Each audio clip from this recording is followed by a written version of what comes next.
Hi everyone. In this video, we will show you how to add trending sounds to your TikTok.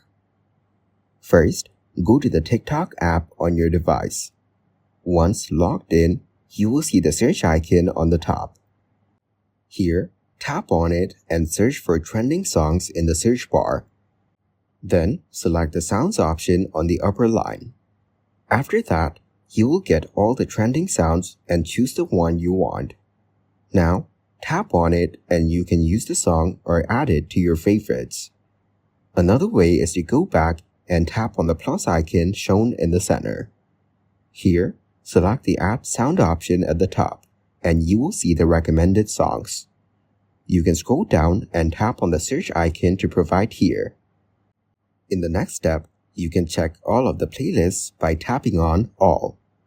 Now, select the song according to the given categories. In this way, you'll be able to add trending sounds to your TikTok.